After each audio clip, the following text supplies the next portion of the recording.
What's up, guys? Manny Rocks here on YouTube, doing another review video here. Today we have a quick comparison video on the OG Chicago 1. I don't know if you can tell from this video, but this is the original 1985 Chicago 1. Okay, it's a little beat up, a little worn, got a little bit of flaking there on the collar. Overall, it's still in pretty good condition. Any OG collectors out there probably know that this is the most common of the Chicago color, or I'm sorry, the Jordan 1 colorways is the Chicago 1 version, which is black, red, and white. This is not an overly expensive shoe to purchase online. I know there's some guys that are going to ask for an arm and a leg if they've got a pair that's in dead stock condition, but if you're looking for a shoe that's in pretty good shape, I mean, you're looking to drop $400 or $500. It's, by no means anything to shake a stick at, but, it's not $3,000. So definitely a good budget for an original shoe.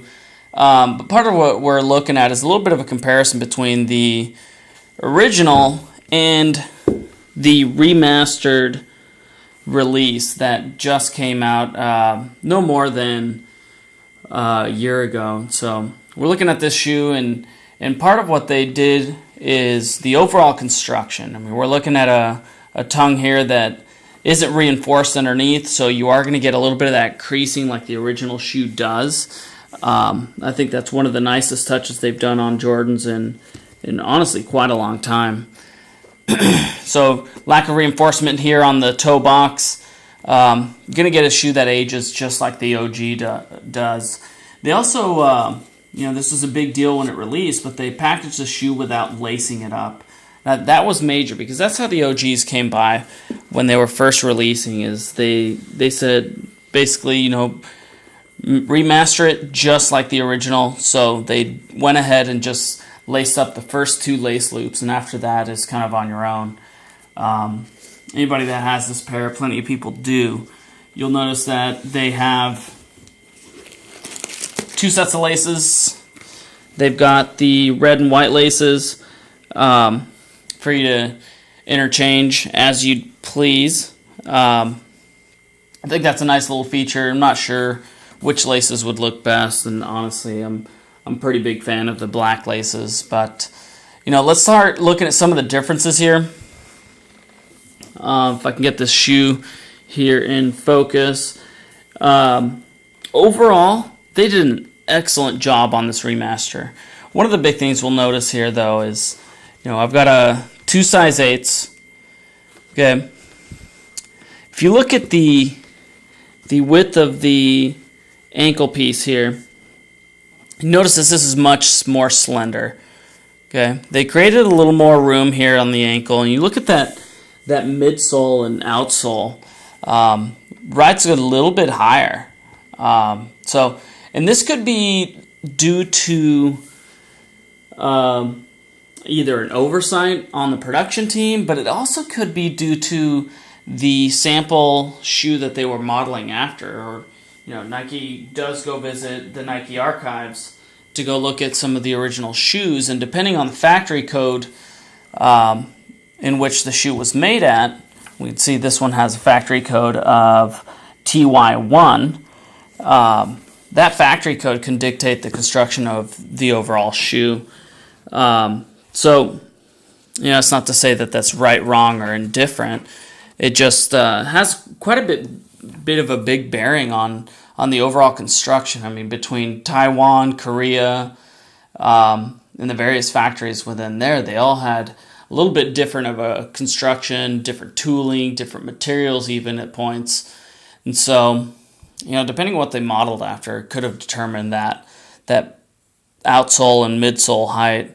As far as that back tab, they got pretty close. It's a little bit wider there. Swoosh and the spacing here, spacing at the ankle, they did pretty good. Here, once it gets to the top on the ankle support, they got a little bit wider. But again, I surmise that that may have been due to the archive sample that they were using as a model. Turn around. One of the big things that they changed up, you see this, let's get these in the frame here a little bit better. You see this 90-degree stitching that goes above the swoosh and then takes a 90-degree turn to the left, and does the same thing here. That was a big thing that they incorporated into this remastered Jordan 1. For a long time, some of the Jordans were featuring that same stitching that took a 90-degree turn right at the swoosh. That was a big change on this remastered edition. It actually went above the swoosh and then across. They've got the double stitching here on the midsole panel, or I'm sorry, in the mid part of the panel. And the ankle support takes a double stitching down. That was spot on the original. Again, depending on the factory, and I've got several OGs, you could have an Air Jordan emblem that is imprinted or simply just screen printed on top. This one looks like it's screen printed on top, but I've got some others that are actually embossed and imprinted into that ankle panel there. Another thing I've noticed is the tongue right here. Okay, you've got the tongue.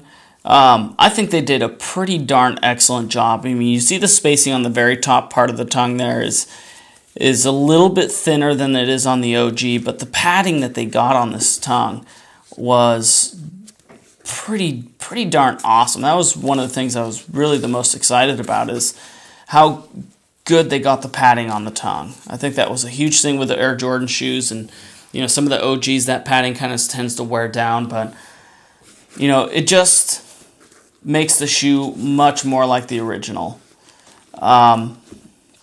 As far as the other things, I mean, you could look at the inside of the shoe. If you look at the inside, I can't show you here on the OG, but maybe a little bit. You see inside, the lining is white. On the OG, it's red, and I'm not sure if you can see it very well, but little things like that. And I'm not going to say that they missed these things, but there's going to be differences. There's going to be differences every time. You see the toe box comes out just a little bit less than on the OG.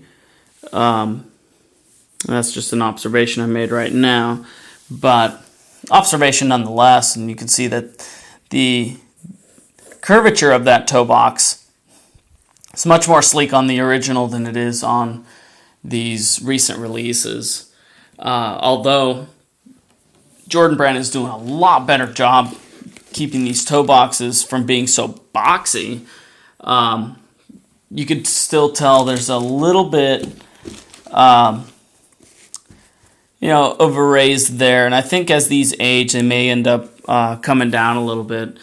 Like I said, one of the big things that they changed was the reinforcement to that toe box, and the overall shoe itself is no longer reinforced underneath, so it will tend to collapse a tiny bit and age a little more like the original, and that was a really good, really awesome feature. Another thing that a lot of people may notice, may not have noticed, take a look at the Nike Air on the tongue. Okay, and I may take some close-up snapshots of this, but you notice Nike and the swoosh both have a registered symbol on there, whereas the remastered version just says Nike Air. There's no registered symbol, and that goes as far as the mold for the outsole. You see Nike in the swoosh, but you don't see any registered symbol there. But you look at the bottom of the original, you can tell there's a registered circle there for Nike and the swoosh all together. Little things, they may bring that back, they may not. That would be a pretty cool detail to kind of pick up.